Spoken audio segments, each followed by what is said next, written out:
بسم اللہ الرحمن الرحیم۔ سامعین کرام، آپ سن رہے ہیں ناول کالی قبر کی جلد نمبر 1 اور یہ اس سلسلے کی قسط نمبر 3 ہے۔ اگر آپ میرے اس چینل پر نئے ہیں اور آپ نے ابھی تک میرا چینل سبسکرائب نہیں کیا تو میرے چینل کہانی گھر کو سبسکرائب کیجئے اور بیل آئیکن پر کلک کر دیجئے تاکہ آپ کو نئی آنے والی ویڈیو کی اطلاع بر وقت مل سکے۔ کسی نہ کسی طرح سونو اپنے باپ مرزا سلیم بیگ کے دفتر جا پہنچی اور جا کر اس نے کہا، پاپا، میری ماں کا نام شاداب ہے۔ ماں نے ہمیشہ مجھے یہی بتایا کہ آپ میرے پاپا ہیں۔ پاپا، آپ دیکھ لیجئے کہ میں نے آپ کو دیکھا بھی نہیں لیکن میں نے آپ کو پہچان لیا۔ میرا نام سونو ہے، میں آپ کی سونو ہوں پاپا۔ مرزا سلیم بیگ نے پھٹی پھٹی آنکھوں سے اس معصوم سی بچی کو دیکھا اور اچانک ہی اس کا کلیجہ پھڑک اٹھا۔ یہ بسورتے ہوئے ہونٹ، یہ بادامی آنکھیں، یہ حسین رخسار، یہ چمکدار رنگ اور اس ننھے سے وجود میں شاداب کھڑی مسکرا رہی تھی۔ اس میں کوئی شک نہیں کہ مرزا سلیم بیگ نے اپنی عادت بد کے تحت شاداب کو نقصان پہنچا دیا تھا اور اس کے بعد اس سے رجوع بھی نہیں کیا تھا، لیکن اس بات کا اعتراف اس نے ہمیشہ کیا تھا کہ شاداب جیسے حسن و جمال کی مالک لڑکی اسے دوبارہ نہیں ملی اور سونو اسی شاداب کا عکس تھی۔ ایک لمحے کے اندر ماضی اس کے اندر گھوم گیا۔ اس نے بمشکل تمام اپنے آپ کو اس ذہنی الجھن سے نجات دلائی تھی کہ شاداب اس کی بیٹی کو برائی کے رستے پر لے جائے گی، لیکن اب اس 6 سالہ بیٹی کو دیکھ کر اس کے دل میں محبت کا ایک طوفان جاگ اٹھا۔ اس نے سیکرٹری کو باہر بھیج دیا اور سونو کو پاس بٹھا کر کہا، بیٹی، کہاں رہتی ہو تم؟ پاپا، آپ نے مجھے پہچان لیا نا؟ ہاں ہاں پہچان لیا، تم کہاں رہتی ہو؟ پاپا، ماما مجھ پر بہت ظلم کرتی ہے اور وہ میرا ستیلا باپ، وہ تو دن رات مجھے مارتا رہتا ہے۔ پاپا، وہ دونوں بہت ظلم کرتے ہیں اور میرے ساتھ۔ بابا، انہوں نے مجھے کمرے میں بند کر دیا تھا۔ پاپا، کسی دن میری مما مجھے مار ڈالے گی، مجھ سے محبت نہیں کرتی۔ پاپا، آپ کی وجہ سے وہ مجھ سے محبت نہیں کرتی۔ پاپا، مجھے اب وہاں نہیں بھیجو، مجھے اپنے پاس رکھ لو، میں آپ کی بیٹی ہوں۔ مرزا سلیم بیگ ششدر رہ گئے۔ سونو اس کی ٹانگوں سے لپٹ گئی اور رو رو کر گڑ گڑانے لگی۔ پاپا، مجھے اپنے پاس رکھ لو، پاپا، وہ لوگ مجھے مار ڈالیں گے۔ سلیم بیگ کے اندر انسان بیدار ہو گیا۔ اس نے کہا، ٹھیک ہے، میں تمہیں واپس تمہاری مما کے پاس نہیں بھیجوں گا، اطمینان رکھو۔ اور وہ خوش ہو گئی، لیکن جمیل صاحب سے بات کی تو انہوں نے کہا، اسے کہیں الگ رکھنا خطرناک ہوگا مرزا صاحب، بہتر ہے کہ آپ ہی ہمت کریں اور بیگم صاحبہ سے بات کر کے اسے بھی اپنے درمیان جگہ دلوا دیں۔ بات اصل میں یہ ہے کہ لڑکی ذات ہے اور لڑکی کو کسی غیر جگہ نہیں رکھا جا سکتا، لمحوں میں بھٹک سکتی ہے اور ممکن ہے شاداب اس سلسلے میں کوئی قدم اٹھائے۔ آپ خاموشی سے اسے بڑی بیگم کے حوالے کر دیجیے گا۔ مرزا سلیم بیگ بہت سوچتا رہا تھا، پھر اس نے یہی فیصلہ کیا کہ بیوی کو اپنا رازدار بنائے گا۔ چنانچہ وہ سونو کو لے کر گھر پہنچ گیا۔ مرزا سلیم بیگ کی بیوی نے سونو کو دیکھا تو بولی، ہمیشہ یہی کرتے رہنا، یتیم خانہ بنا رکھا ہے تم نے اس گھر کو، کسی نہ کسی کو پکڑ لاتے ہو۔ اس بار مسئلہ ذرا مختلف ہے فریدہ۔ کیا؟ فریدہ، میرے بارے میں تم جانتی ہو کہ زندگی میں بہت سے کھیل کھیل چکا ہوں اور اب تمہارے سامنے قسم کھا کر ان کھیلوں سے توبہ کر لی ہے۔ فریدہ نے طنزیہ نگاہوں سے شوہر کو دیکھا اور بولی، جی ہاں، آپ کی نئی سیکرٹری کا نام صوفیہ ہے اور سنا ہے کہ اس کی عمر صرف 21 سال ہے۔ وہ دراصل وہ میرے ایک دوست کی بیٹی ہے، اس کی سفارش پر میں نے اپنے ساتھ رکھ لیا ہے۔ مرزا سلیم بیگ بیوی کی معلومات سے گھبرا کر بولا، ایک بات سنو مرزا، جب مجھے پہلی بار تمہارے کردار کا علم ہوا تھا تو میں نے اپنے باپ سے جا کر بات کی تھی اور کہا تھا کہ مجھے مرزا سے طلاق دلوا دی جائے۔ میرے باپ نے مجھ سے کہا، مشرقی لڑکیوں کی شان یہ ہے کہ ہر حال میں گزارا کر لیں اور اپنا وقت نکال لیں۔ بیٹی، 2 ہی باتیں ہیں، اگر تم طلاق لینا چاہتی ہو تو بے شک لے لو، لیکن افسوس ہم تمہیں اپنے ساتھ نہیں رکھ سکیں گے۔ دنیا سے ہم یہی کہیں گے کہ بیٹی سسرال میں ہے، اس میں ماں باپ کا وقار اور عزت ہوتی ہے۔ اگر تمہارے پاس اپنے قیام کا کوئی بندوبست ہے تو جو تمہارا جی چاہے کرو، اور اگر دل چاہے تو گزارا کر لو۔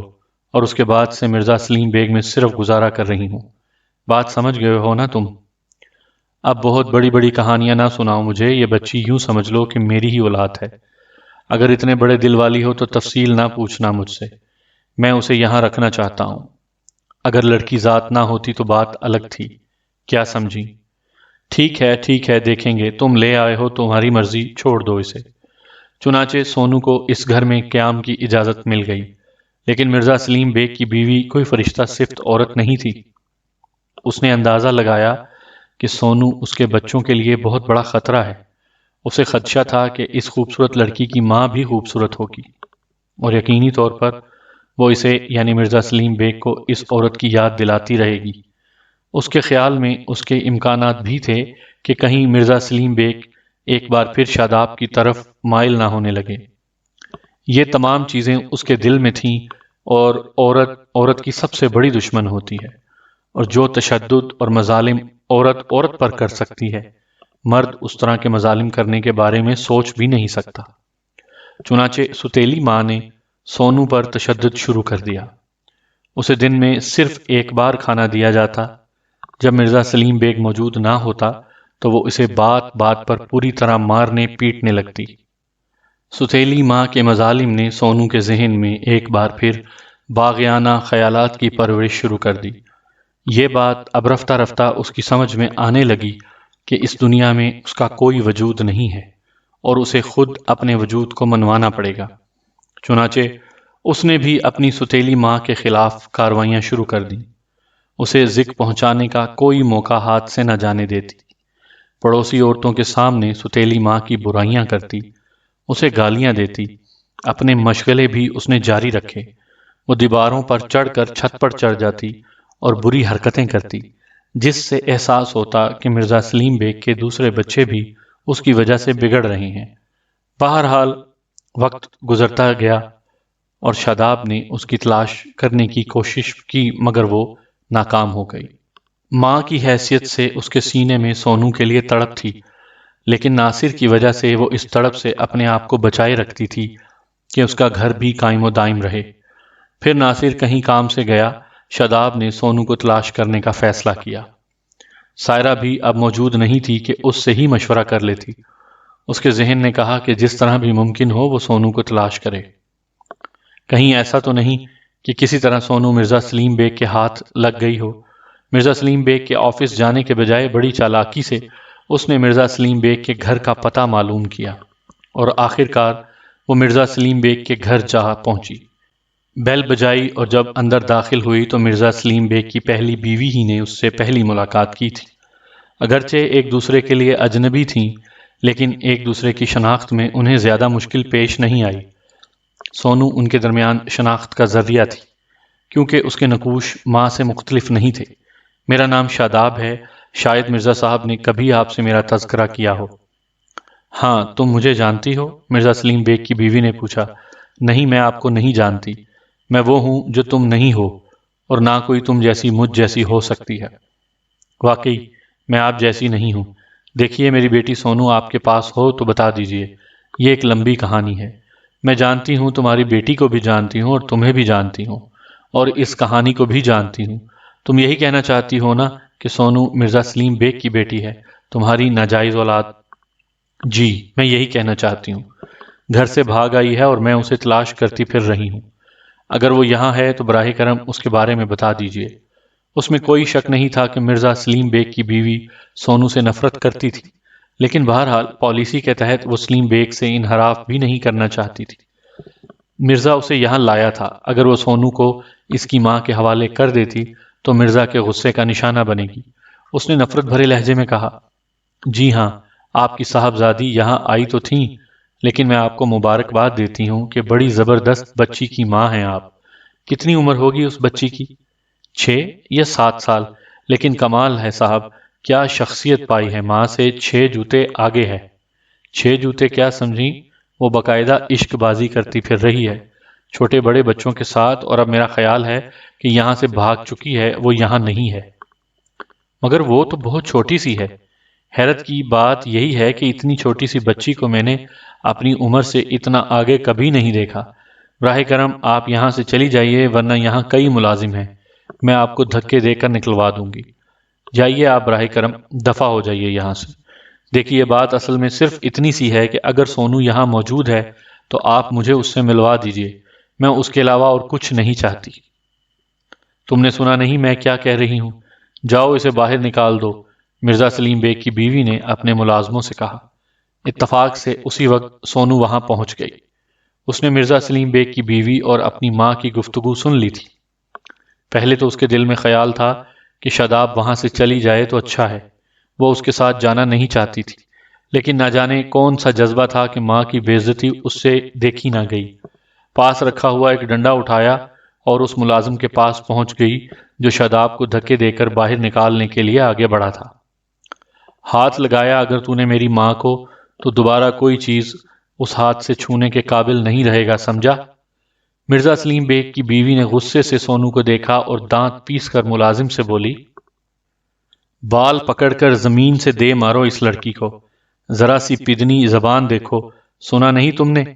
ملازم سونو کی جانب بڑھا تو سونو نے ہاتھ میں پکڑا ہوا ڈنڈا پوری قوت سے ملازم کی پنڈلی پر مارا اور ملازم ہائے کہہ کر نیچے گر پڑا۔ اس کی پنڈلی کی ہڈی چکنا چور ہو گئی تھی۔ سونو نے 2-3 ڈنڈے ملازم کے اور رسید کیے تو وہ شدت تکلیف سے بے ہوش ہو گیا۔ پھر سونو مرزا سلیم بیگ کی بیوی کی جانب متوجہ ہوئی تو مرزا سلیم بیگ کی بیوی چیختی ہوئی اندر چلی گئی اور اس نے دروازہ اندر سے بند کر لیا۔ ادھر شاداب اتنے عرصے کے بعد بچی کو دیکھ کر شدت جذبات سے پاگل ہو گئی۔ سونو جانتی تھی کہ اب اسے بدترین سزا ملے گی، چنانچہ اب یہاں سے نکل جانا ہی بہتر ہے۔ باپ کا رویہ بھی دیکھ چکی تھی۔ مرزا سلیم بیگ نے اسے اپنے گھر میں رکھ بے شک لیا تھا، لیکن اس کے لیے وہ کچھ بھی نہیں کر پایا تھا۔ اس کی بیوی سونو کو بے دریغ مارتی تھی۔ مرزا سلیم بیگ کو کئی بار پتہ بھی چل چکا تھا، لیکن بس اتنا ہی کافی تھا کہ سونو کو اس کے گھر میں برداشت کر لیا گیا تھا۔ اس سے زیادہ وہ کچھ نہیں کر سکتا تھا، ورنہ اس کے گھر کا ماحول خراب ہوتا۔ چنانچہ سونو یہاں سے بد دل ہو گئی تھی۔ جب شاداب نے رو رو کر اس سے درخواست کی کہ وہ اس کے ساتھ واپس چلے تو وہ تیار ہو گئی اور ماں کے ساتھ گھر چل پڑی۔ اس نے کہا، دیکھ ماں، حالات اب بدل گئے ہیں، میں نے جینا سیکھ لیا ہے۔ اگر تمہارے شوہر نے مجھ پر تشدد کیا تو پھر یہ بات سمجھ لو کہ اب مجھے تشدد کا بدلہ لینا آ گیا ہے۔ اچھا ہے کہ مجھے ساتھ ہی نہ لے چلو، یہ تمہارے حق میں بھی بہتر رہے گا۔ تو میرے ساتھ چل سونو، میں کوشش کروں گی کہ تجھے کوئی تکلیف نہ ہو میری بچی۔ شاداب جانتی تھی کہ وہ جو کچھ کہہ رہی ہے وہ کر نہیں پائے گی۔ حالات ایسے تھے، ماحول ایسا تھا کہ وہ ہر کام نہیں کر سکتی تھی، لیکن بہرحال بیٹی کی محبت اس وقت سب کچھ بھلائے ہوئے تھی۔ چنانچہ وہ سونو کو لے کر چل پڑی۔ گھر میں اب خوب رونق ہوا کرتی تھی۔ خود اس کے اپنے بچے، جن کی تعداد 6 تھی، پرورش پا رہے تھے۔ ناصر ان سب کی پرورش کے لیے محنت سے تھکا ہوا رہتا تھا، اس لیے وہ سونو پر زیادہ توجہ نہیں دے سکا اور اپنے کاموں میں مصروف رہا۔ لیکن سونو کے شب و روز عام انسانوں کی زندگی سے بالکل مختلف تھے۔ ناصر کے بچوں کو اپنے ساتھ لگائے رکھتی تھی۔ ایک دن گھر سے باہر نکل گئی، واپس آئی تو شاداب اسے دیکھ کر ششد رہ گئی۔ سونو نے لڑکوں کی طرح بال کٹوا لیے تھے، ایک پرانی جینز اور موٹے کپڑے کی شرٹ پہنے ہوئے واپس آئی تھی۔ ایک لمحے تک تو شاداب بھی اسے نہ پہچان سکی کہ وہ کون ہے۔ پھر سونو کے کہکہوں نے اسے بتایا کہ وہ سونو ہے۔ یہ تو نے کیا کیا ہے اپنا؟ لڑکا بن گئی ہوں میں۔ ناصر تجھے دیکھے گا تو کیا کہے گا؟ تم مجھے دیکھو گی یا دیکھ رہی ہو تو تمہیں کیا احساس ہوتا ہے؟ پتہ نہیں کیا گل کھلائے گی تو۔ یہ تو مجھے بھی نہیں پتا ہے ماں۔ بہرحال سونو نے لڑکا بن کر رہنا شروع کر دیا۔ البتہ اسے شدت سے یہ احساس ہوتا تھا کہ گھر میں سارے بچوں کی کیفیت مختلف ہے اور اس کی بالکل مختلف۔ ناصر کا رویہ اس کے ساتھ بالکل اچھا نہیں تھا۔ وہ اجنبی نگاہوں سے اسے دیکھتا تھا۔ گھر میں کوئی بھی ناخوشگوار بات ہوتی تو اس کا الزام بلا تکلف سونو پر لگتا تھا۔ ناصر بات بات پر اسے جھڑک دیتا۔ شاداب بعد میں سونو کو سمجھانے کی کوشش کرتی۔ بہرحال سونو نے ان ساری باتوں کی پرواہ نہیں کی تھی۔ ایک عجیب سی کیفیت اس کے اندر پیدا ہو گئی تھی۔ ایک غریب سے علاقے میں ان لوگوں کا قیام تھا۔ تھوڑے فاصلے پر جنگل بکھرا ہوا تھا۔ قبرستان ایک وسیع رقبے پر پھیلا ہوا تھا۔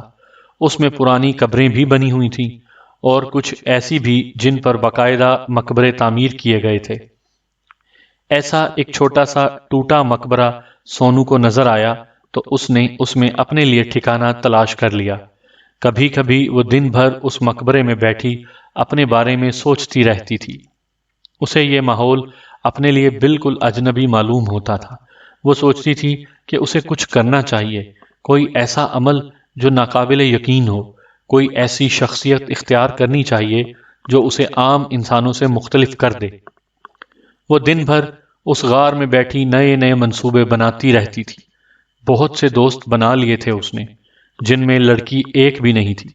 ہاں، اپنے ستیلے بہن بھائیوں کے ساتھ اس کا رویہ خاصا مناسب تھا اور وہ بھی اس سے دلچسپی رکھتے تھے، چنانچہ اکثر انہیں بھی اس مقبرے میں جمع کر لیا جاتا اور یہاں سونو اپنے بہن بھائیوں کو کھانے پینے کی اشیاء پیش کرتی۔ اس کا ستیلا بھائی عامر اس سے 4 سال چھوٹا تھا اور دونوں کی شکلوں میں کافی حد تک مشابہت تھی۔ سونو اس پر خاص توجہ دیتی تھی۔ بہرحال اس کے بعد اس نے اپنے بھائیوں کو بھی اپنے راستے پر لگا لیا۔ عامر نے ایک بار اس سے پوچھا تھا، سونو، یہ تم کھانے پینے کی اشیاء کہاں سے حاصل کرتی ہو؟ ہمیں بھی اس بارے میں بتاؤ۔ پہلے تم اپنی اصلاح کر لو، مجھ سے کبھی اس انداز میں بات نہ کرنا کہ میں یہ چیزیں کہاں سے حاصل کرتی ہوں۔ تو پھر تم مجھ سے یہ پوچھو کہ میں یہ اشیاء کہاں سے حاصل کرتا ہوں۔ چلو یہی صحیح، کام کرو گے میرے ساتھ؟ ہاں، جب فرید اور طوفان تمہارے ساتھ نظر آتے ہیں تو ہمیں غصہ آتا ہے۔ وہ تو تمہارے کچھ بھی نہیں ہیں، ہم تو تمہارے بہن بھائی ہیں۔ ٹھیک ہے، میں تمہیں بتاؤں گا کہ مجھے کیا کرنا ہے، سونو نے لڑکے کے انداز میں کہا۔ طوفان ایک طرح سے سونو کا سب سے بڑا ساتھی تھا۔ سونو نے اور اس نے مل کر بہت سے کام کیے تھے، بہت سی چوریاں کی تھیں۔ ایک مرتبہ وہ چیزیں چراتا ہوا پکڑا گیا تو اس نے سونو کا نام بھی لے دیا۔ دکاندار سونو کی تلاش میں اس کے گھر تک آیا تو خوش قسمتی سے اسے شاداب بھی ملی، مگر سونو تو لڑکی ہے، زیادہ تر گھر کے کام کاج میں مصروف رہتی ہے۔ تو پھر اس لڑکے نے یقینی طور پر اس کا نام جھوٹ لیا ہوگا۔ وہ تو یہی کہہ رہا تھا کہ سونو اس کا ساتھی ہے اور میں سمجھا تھا کہ سونو کوئی لڑکا ہے۔ لیکن شاداب کو کرید لگ گئی تھی اور جب اس نے سونو کا پیچھا کر کے اس مقبرے کی تلاشی لی تو یہاں لا تعداد چیزیں نظر آئیں جو دکانوں سے چرائی تھیں۔ تو چوری کا مال تو یہاں چھپاتی ہے؟ نہیں، میں کبھی چوری نہیں کرتی، سونو نے جواب دیا۔ لیکن طوفان نے تو تیرا نام لیا ہے۔ وہ بے وقوف ہے اور بے وقوف ایسی ہی باتیں کرتے ہیں۔ اب تم بتاؤ مما، میں تم سے کہتی ہوں کہ اس مقبرے کا دروازہ بند کر کے تم اسی میں سو جاؤ تو کیا تم میری بات مانو گی؟ وہ لوگ میری باتیں مان لیتے ہیں اور میں ان کی بے وقوفی سے فائدہ اٹھاتی ہوں۔ کیا سمجھی؟ سونو کے چہرے پر ایک عجیب سی مکاری اور ایک عجیب سی کیفیت تھی۔ بہرحال وہ اپنی سرگرمیوں میں اضافہ کرتی رہی۔ پڑوس کے مختلف علاقوں سے، دکانوں اور بازاروں سے اس کے بارے میں شکایتیں ملتی رہیں، لیکن بس ایک بچت ہو جاتی تھی۔ ایک بار پھر شاداب کو اس پر پابندی لگانی پڑی اور اسے کمرے میں بند کر دیا گیا اور وہ بھاگ نکلی۔ ایسے اسے بند کیا جاتا کہ بھاگنے کا کوئی امکان نہ ہوتا۔ اس کے ستیلے بہن بھائی تو یہ سمجھنے لگے تھے کہ سونو پراسرار قوتوں کی مالک ہے جو ایسے موقعوں پر اس کی مدد کرتی ہے۔ بہرحال سونو کے دن اور رات گزرتے رہے اور وہ اپنے فن میں تیز سے تیز تر ہوتی گئی۔ اب ناصر کے قبضے میں بھی وہ نہیں رہی تھی۔ 2-3 بار اس نے ناصر کو سزا دی تھی اور اس انداز میں دی تھی کہ ناصر بھی دنگ رہ گیا تھا۔ بعد میں سونو نے اسے بتا دیا تھا کہ اگر وہ ایسی حرکتیں کرتا رہے گا تو ایک دن اپنے ہاتھوں یا پیروں سے محروم ہو جائے گا، اور ناصر کو واقعی اب یہ اندازہ ہو گیا تھا کہ سونو اس کے بس کی نہیں ہے اور وہ کوئی ایسی حرکت بھی کر سکتی ہے۔ سونو نے ناصر سے یہ بھی کہہ دیا تھا کہ مما کو یہ تمام باتیں معلوم نہ ہونے پائیں۔ ناصر 6 بچوں کا باپ تھا اور اس کی آمدنی محدود، مالی پریشانیاں ایسے دیوانہ کیے رہتی تھیں۔ اس نے سوچا کہ سونو بھاڑ میں جائے، اسے اپنی زندگی خطرے میں نہیں ڈالنی چاہیے تھی۔ شاداب سے بھی سونو کا تذکرہ کرنا چھوڑ دیا۔ سونو کی اب یہ کیفیت تھی کہ گھر میں بہت کم رہتی، مردانہ لباس پہنتی تھی اور مردوں کی طرح اس نے آواز بدل کر بولنا سیکھ لیا تھا۔ پتہ نہیں ان صلاحیتوں کا آغاز کیسے ہوا تھا۔ وہ ایسے ایسے فیصلے کرتی تھی جن پر یقین نہ آئے، اور ایسا ہی ایک فیصلہ انگریزی زبان سیکھنے کا تھا۔ اس نے باقاعدگی کے ساتھ ایک ادارے سے رجوع کیا تھا۔ اپنی تمام تر حرکتوں کے باوجود وہ اس ادارے میں جاتی اور انگریزی زبان سیکھتی، لیکن یہاں بھی لوگ اسے لڑکا سمجھے تھے۔ اپنی پسند کے لوگوں سے اس نے رابطے قائم کیے تھے، مثلاً تھیٹروں اور فلموں کے ایسے میک اپ مین جو اسے میک اپ سکھا سکتے تھے، اور ان سے اس نے بڑی راہ و رسم پیدا کی تھی۔ شاداب کے نقوش اسے ورثے میں ملے تھے، بڑی بڑی روشن آنکھیں، دودھ کی طرح سفید رنگ، چکنا اور شفاف چہرہ، خوبصورت تراش کے ہونٹ، اور پھر ان میک اپ مینوں سے اس نے جو میک اپ سیکھا تھا اس کے ذریعے اس نے داڑھی اور مونچھوں کی جگہ ہلکی نیلاہٹ بنا لی، جیسی شیو کرنے سے پیدا ہو جاتی ہے۔ بدن کی رونائیاں جنم لینے لگی تھیں، لیکن بدن کو چھپانے کے لیے بھی اس نے انتہائی مناسب بندوبست کیا تھا، اور اب وہ صرف ایک ورزشی جسم کا مالک لڑکا معلوم ہونے لگی تھی جو بھرپور بدن رکھتا ہو۔ اس کے ذہن میں نہ جانے کیا کیا منصوبے پروان چڑھ رہے تھے۔ پھر اس کی ملاقات استاد رسیہ سے ہو گئی۔ استاد رسیہ ایک عمر رسیدہ جیب کترا تھا، زندگی میں بہت اچھے دن بھی گزار چکا تھا، اب صرف گزارا کر رہا تھا۔ ایک بازار میں اس نے ایک شخص کی جیب کاٹی تو سونو نے اسے دیکھ لیا۔ رسیہ کا تعاقب کر کے اس نے ایک سنسان جگہ اسے پکڑ لیا اور بولی، بوڑھے شخص، میرا تعلق محکمہ خفیہ سے ہے اور میری ذمہ داری ایک ایسے گروہ کی تلاش ہے جو جیب تراشی کی وارداتیں کرتا ہے۔ میرا خیال ہے کہ تم میری ترقی کے لیے بہترین راستہ بن سکتے ہو، کیونکہ اس وقت تمہاری جیب میں جو پرس ہے وہ ایک ریٹائرڈ فوجی کا پرس ہے، اور اس پرس میں کچھ ایسے کاغذات بھی موجود ہیں جو انتہائی سرکاری نوعیت کی اہمیت کے حامل ہیں۔ میرا خیال ہے کہ تمہیں میری ترقی میں ضرور معاونت کرنی چاہیے۔ رسیہ اس کے قدموں میں گر پڑا اور کہنے لگا، زندگی اتنی پریشان ہو گئی ہے کہ میں اپنا چھوڑا ہوا کاروبار دوبارہ کرنے پر مجبور ہو گیا ہوں۔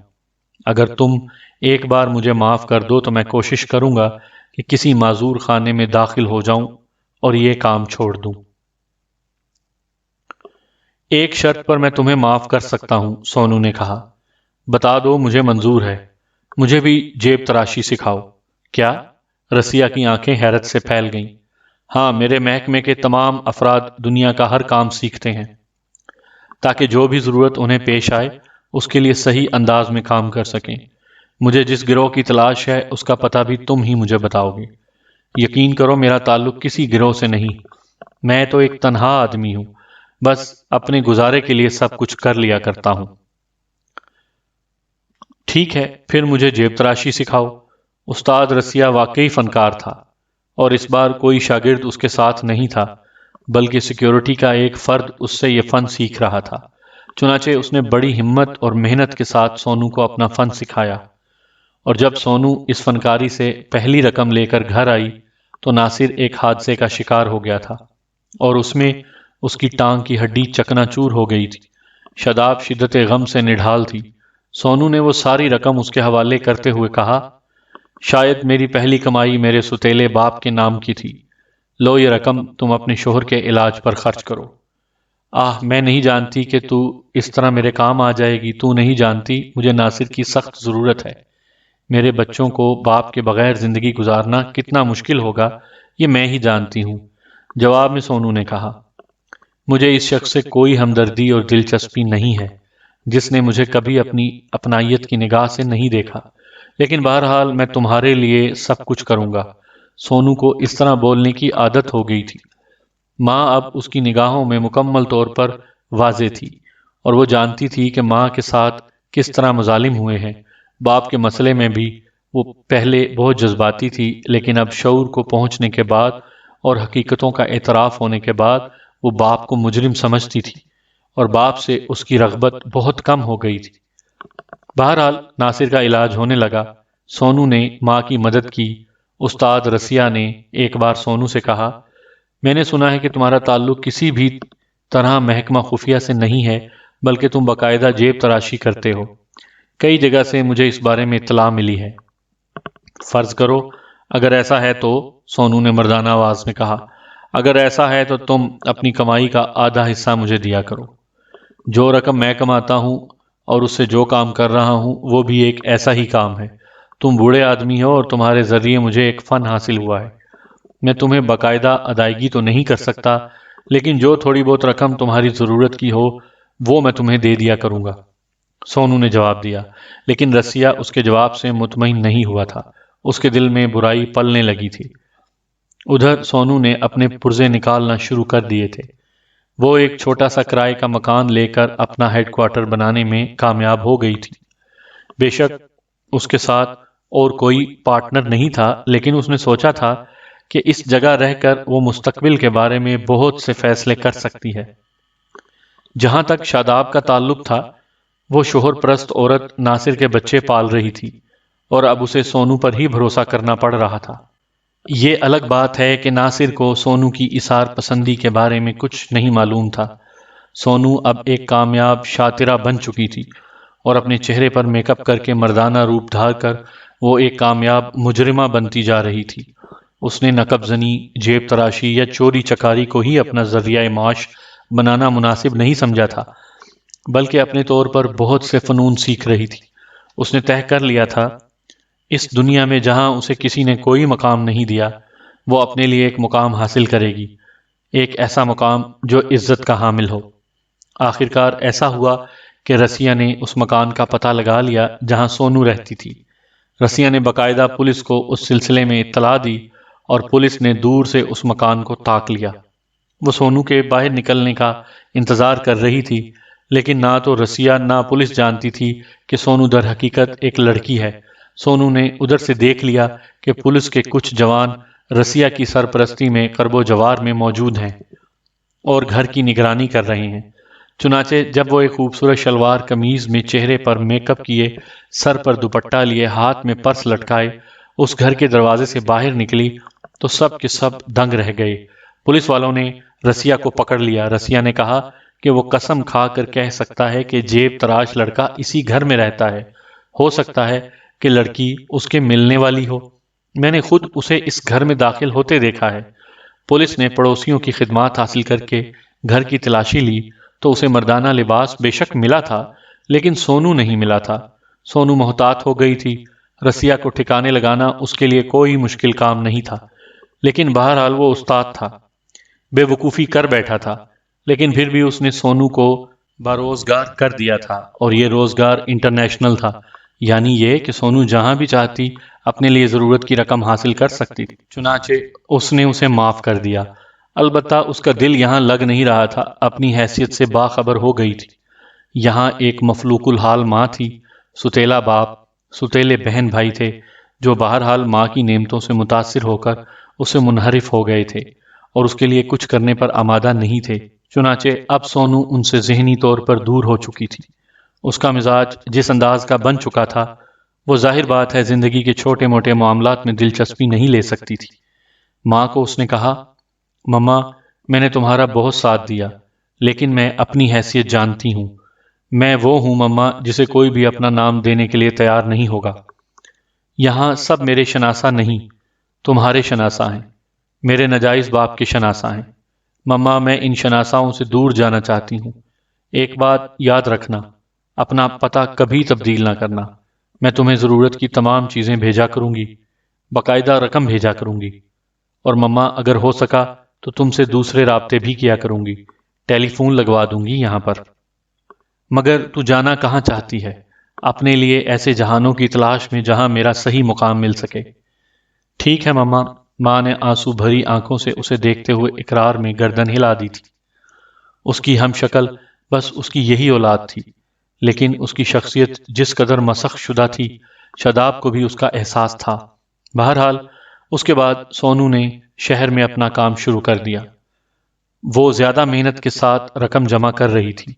ایک بڑی رقم اس نے ماں کے حوالے کی، ایک ٹیلی فون لگوا دیا، اس کا نمبر ذہن نشین کیا، اور اس کے بعد وہ سب سے پہلے ایک ایسے مکان میں گئی جہاں پر موجود ایک بوڑھا آدمی ہر کام کر دیا کرتا تھا۔ اس میں شناختی کارڈ، ورک پرمٹ، پاسپورٹ، ہر چیز تیار کی جاتی تھی، اور وہ جعلساز بوڑھا ہر قسم کے لوگوں کے لیے معاون ثابت ہوتا تھا۔ چنانچہ جب سونو نے اسے کہا، مجھے اپنے لیے ایک انٹرنیشنل پاسپورٹ چاہیے، معاوضہ بتاؤ، 25,000۔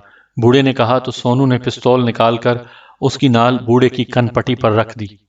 اگر 5,000 روپے لے کر تم یہ پاسپورٹ بنا کر دے سکتے ہو تو بہتر ہے کہ کچھ سال اور جی لو، اور اگر اس سے پہلے مرنا چاہتے ہو تو ابھی اور اسی وقت اپنی چھٹی کر لو۔ اور ایک بات ذہن میں رکھنا، بات ایک پر ایک کی ہے، تم اگر چاہو تو میں تمہیں یہ رقم ابھی دے سکتا ہوں، اور اگر نہ چاہو تو جس طرح تمہارا دل چاہے کر لو۔ اس پستول کی گولی تمہارا راستہ تلاش کرتی ہوئی تم تک پہنچ جائے گی۔ بوڑھے نے ہنستے ہوئے کہا، اگر تم اپنے آپ کو بہت کچھ سمجھتے ہو دوست، تو میں بھی اپنے وقت میں بہت کچھ رہ چکا ہوں، اور میں نے بھی اس طرح پستول استعمال کیا ہے، اور ایک طریقہ کار تمہیں بھی بتا رہا ہوں، وہ یہ کہ زندگی کو ہر حالت میں پر لطف بنانے کی کوشش کرنا۔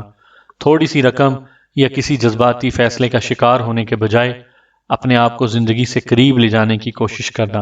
کیا سمجھے؟ ہاں ٹھیک ہے، لیکن بہرحال تم کوئی جال سازی نہیں کرو گے سوائے اس جال سازی کے۔ سامعین کرام، آپ سن رہے تھے ناول کالی قبر کی جلد نمبر 1، اور یہ اس سلسلے کی قسط نمبر 3 تھی۔ قسط نمبر 4 سننے کے لیے اگلی ویڈیو کا انتظار کیجیے، اور اگر آپ نے ابھی تک میرا چینل کہانی گھر سبسکرائب نہیں کیا تو اس کو سبسکرائب کر لیجئے